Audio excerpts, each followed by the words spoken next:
I lived a dream life with my girlfriend, and now she asks to break up without reason. Let me give you the long version. I'm Jason, 20 million, and I met Kelly while I was at a soccer tournament in another country. I was just 13 back then, and honestly, girls were the last thing on my mind at the time. I was playing 2 sports, getting ready to start high school. Yeah, I graduated at 16, and just focused on the game. Her younger brother was also in the tournament, which is how we crossed paths. I still remember how we met like it was yesterday. I was walking down the hallway of the hotel, heading toward the lobby, when I spotted 2 stunning girls coming my way.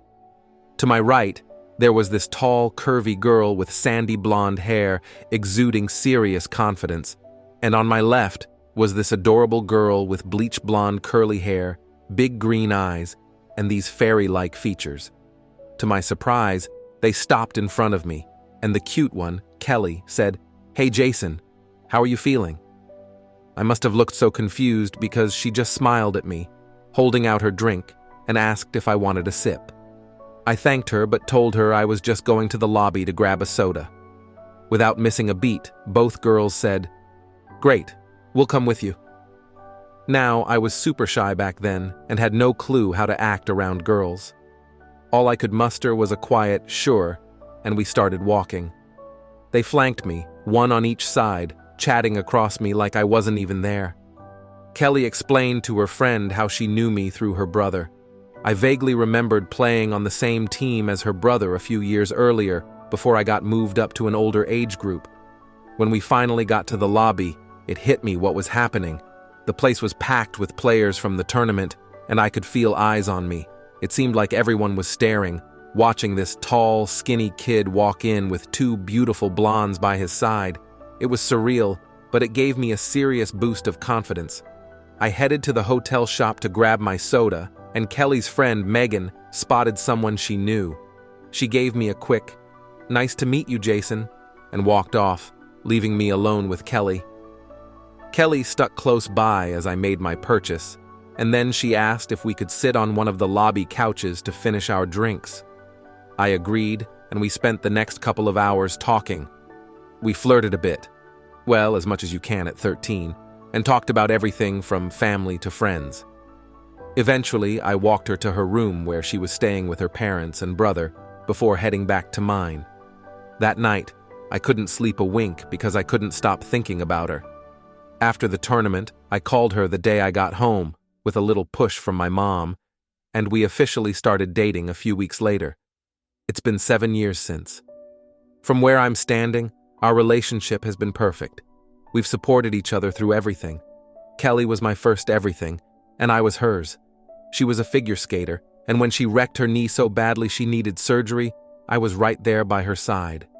She never had any illusions of going pro, but it still devastated her. I, on the other hand, was chasing a dream. I ended up playing semi-pro hockey but never made it to the big leagues. For 3 years, we made our long-distance relationship work while she went to school and earned her nursing certificate, and I pursued hockey. Eventually, I came back, started university, and my scholarships covered everything. I thought we had it all. She was working, I was focused on school, and we spent every other moment together, already talking about our future. And then, last weekend happened. We decided to go to a football game at my university with a couple of my high school friends, Ryan and Derek. We weren't super close, but we had kept in touch over the years. Before the game, we met up for drinks, reminisced about old times, and had some good laughs. During the game, we had a few hidden drinks, and that's when I noticed Kelly getting pretty tipsy. She seemed super into whatever Ryan was saying and was also keeping Derek's attention. I tried to join the conversation a few times, but it was like she either couldn't hear me over the crowd or just wasn't interested. After the game, things really started to feel off. Kelly started walking with me, but quickly sped up to walk and chat with Ryan. Then Derek joined in on the other side, leaving me trailing behind while they laughed and teased each other like I wasn't even there. When we got to Derek's car, he was the designated driver. Kelly and Ryan got in the back seat together. Now I'm a big guy, 6 feet 5 inches and 220 pounds, so I usually get the front seat by default. That wasn't the issue, but what bothered me was how Kelly and Ryan kept joking around in the back, with her egging him on as he mooning people from the window. They were in their own little world, laughing and goofing off, completely leaving me out of the conversation. To say I was pissed would be an understatement. We dropped Ryan off first, and he kept goofing around in the back seat until I just looked him dead in the eye and said, "Get out. I'd like to get home tonight." Kelly shot me a sharp glance at that point. Next, we dropped Kelly off. I walked her drunk self to her parents' front door, gave her a half-hearted kiss, and told her to drink some water, and I'd call her tomorrow. On the way to my place, I looked at Derek and asked if everything seemed weird to him. He shrugged it off and said, "Nah, Kelly's always been friendly, plus she clearly had too much to drink." Then he added, "She only has eyes for you, dude." When I got home, I downed a liter of water and passed out. The next morning, I woke up, texted Kelly, "Good morning, beautiful," went on my usual morning run, and then headed to school. She texted me around 10 a.m. saying, "Good morning, I'm so hungover, and my shift starts in an hour. I'll call you around 8 tonight after I get home." I finished my classes at 3 p.m., stuck around the university until 6, catching up on readings and organizing notes. I decided to grab her favorite fast food on my way to her parents' place since I knew we were about to have a serious conversation. This wasn't the first time I had to talk to her about being overly flirty when she drank. Back in high school, we'd had a couple of similar conversations. She'd always owned up to her behavior, apologized, cried, and reassured me she loved me and would never hurt me. I was expecting the same this time, but things didn't go as I thought they would. She pulled up to her parents' house around 7:45 p.m., and I was waiting for her on the porch. I was a little surprised to see her still on her phone when she parked. She didn't even notice me until I stood up, and the porch light turned on. She glanced at me before looking back at her dashboard, saying goodbye to whoever was on the phone. I held up the bag of food and said, "Thought you might be hungry, and we could eat while we talk." She walked up, hugged me, looked into my eyes, and in a raspy voice, simply said, "I know." She took my hand and led me to the porch, and right then, I knew in my gut this wasn't going to be our usual talk. As soon as we sat down, I went straight for it. "What was up with you last night?" She looked at me with a sad expression and said, "I know, I got caught up in old high school memories, you know. I was just reminiscing about hanging out with those guys, smoking pot, and playing drinking games." Then she added with a small smile, "I kinda miss those days when all we had to think about was having fun." I shot back sarcastically, "Yeah, well, it looked like you were having a great time with Ryan last night." She buried her face in her hands and whispered, "Sorry." I leaned in closer, trying to catch her eye, and said, "What was that?" "I didn't quite hear you." And then she snapped. She stood up, screaming, "I said I'm sorry, Jason! Did you hear that?" I wasn't ready for that. She had never yelled at me before, and I just sat there, stunned. As she stood there, shaking, she said the words I wasn't prepared for. "I think we need to take a break." I just stared up at her, struggling to process what she was saying. Then she started talking again, but I couldn't hear a word. It was like my brain shut off, and all I could hear was this loud ringing in my ears. By the time the ringing stopped, she was already crying, and to be honest, so was I. Somehow, I managed to ask, "So, are we done?" She put her hands on my face, and the warmth felt like a wave of comfort. She rested her forehead against mine, and her familiar scent surrounded me. In a soft voice, she said, "I hope not. I just need to know what life is like without you. We've been together for 7 years, and I don't know what I want in a relationship. All I know is what we do and what we've done. Don't you ever wonder if you want something different?" That hit me like a punch in the gut.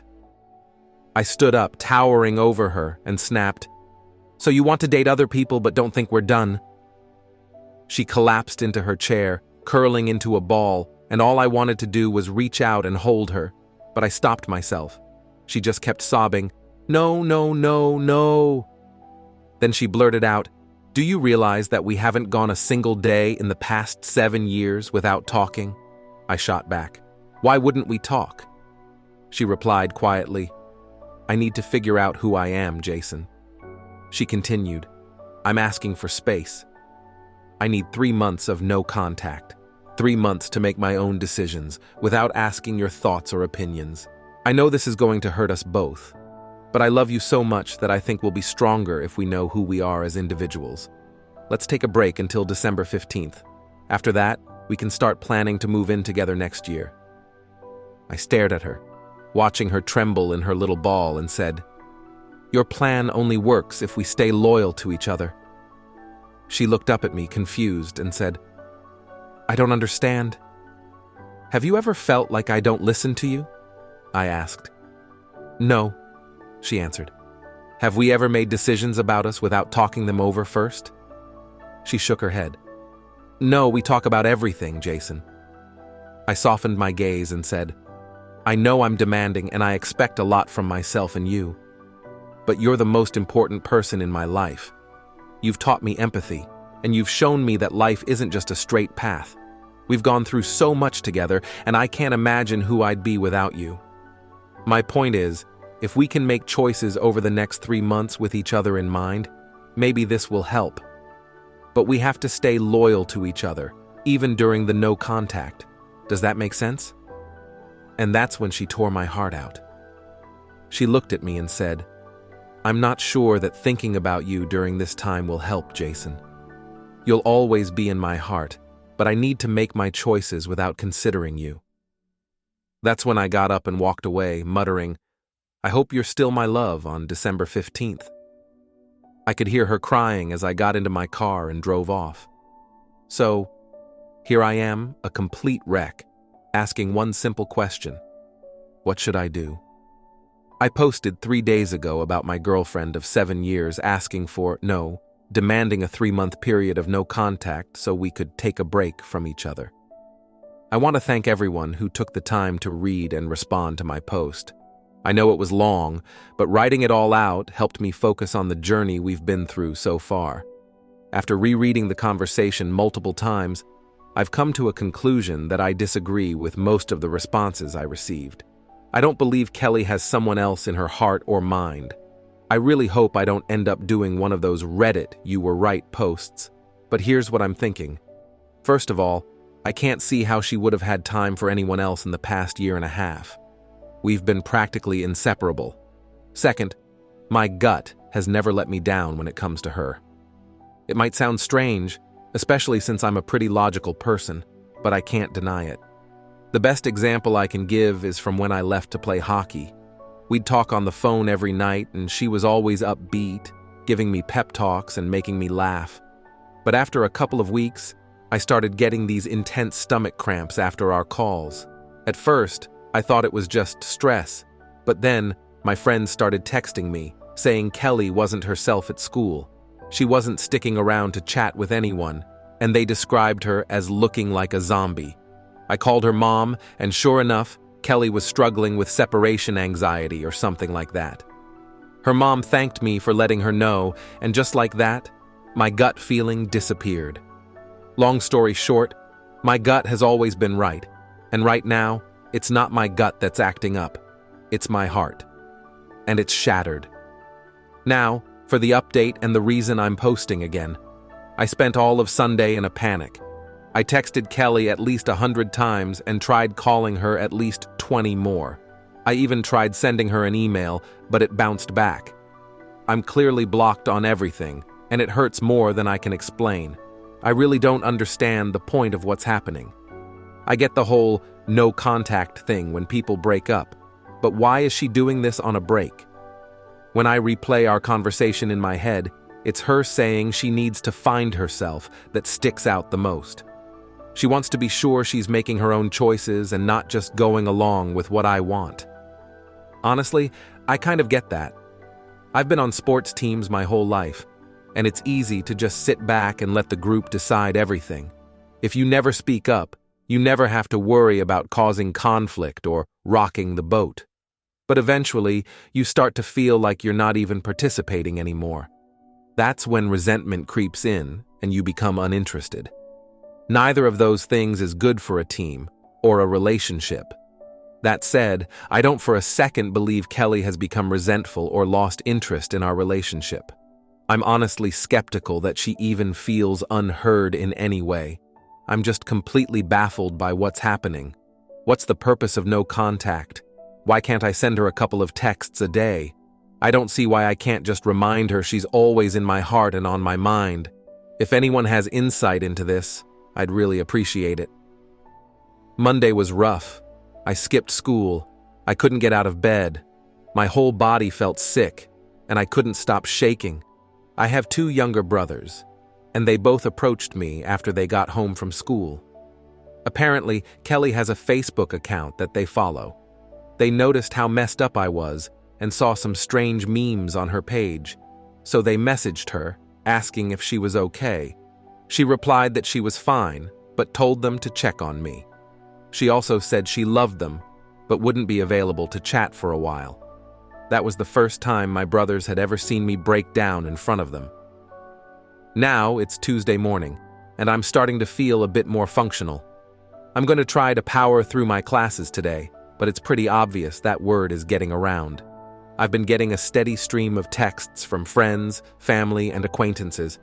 Most of them are asking how I'm doing, which feels like pity, suggesting we grab a beer or a bite to eat, which feels like they're just looking for gossip, or flat out asking if Kelly and I broke up. I'm not ready to deal with all of this right now. I need a few days before I respond to anyone. So, here I am, still trying to figure this out. If a break isn't about dating other people or finding yourself, then what is it about? I've had a fleeting thought that maybe it's about learning to love yourself before you can love someone else. Is that even a possibility? Any thoughts or advice would really help right now.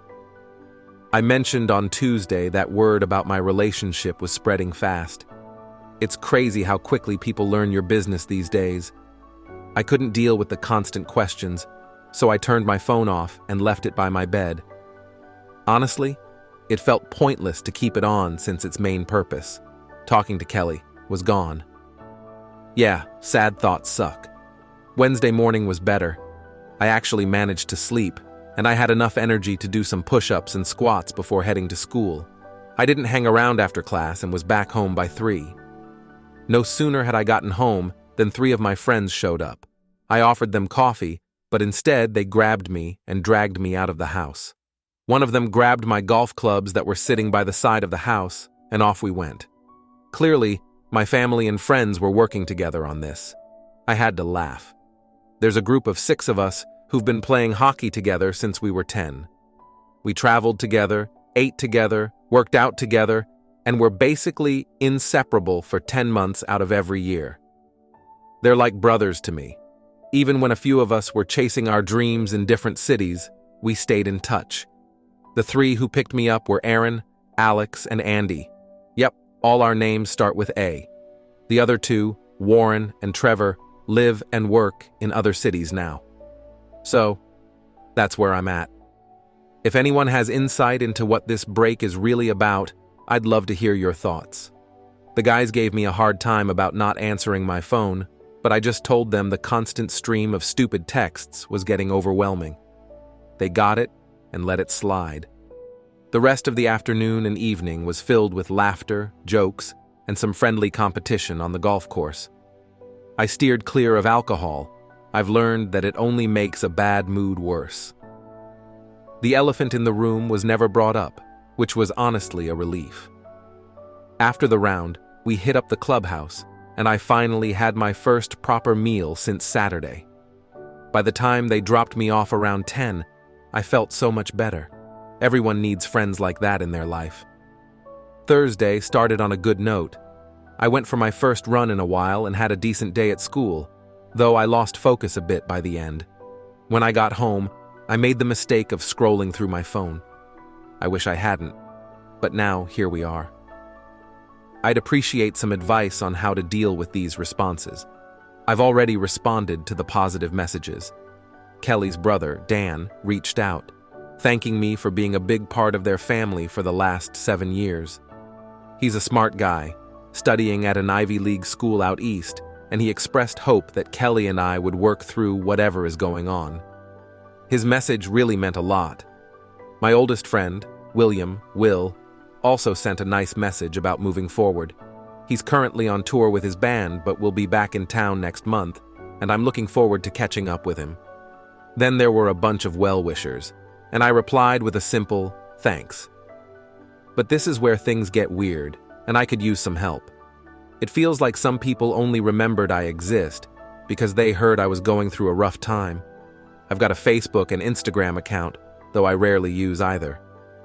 Kelly and I set them up in high school, connected with friends, and then realized social media wasn't really our thing. I didn't even know she still used hers until my brothers showed me earlier this week. I checked, and sure enough, Kelly had blocked me. But the messages I've been receiving have really thrown me for a loop. One batch was some variation of, "Hey, heard you're single. Hit me up if you're interested." Then there was another group. "Hey, I heard you and Kelly broke up. Mind if I reach out to her?" At least these people had the decency to ask, but still, geez. The rest were more like, "How's it going? Are you and Kelly still together?" Or "What happened?" It's only been 5 days. Fin vultures. Thankfully, I also received messages from extended family and former teammates just checking in and offering support, so it wasn't all bad. But here's where I'm stuck. Clearly, my wider circle of contacts is talking, making assumptions, and seems way too interested in what's happening between Kelly and me. I can either stay silent and let the rumors swirl, or I can put out a message to try and calm things down. The problem is, anything I come up with sounds, well, kinda weak. Like, what am I supposed to say? Kelly and I are taking a break to figure things out? What does that even mean? And I'm pretty sure something like that would only stir the pot even more. If anyone has advice on how to handle this, I'd really appreciate it.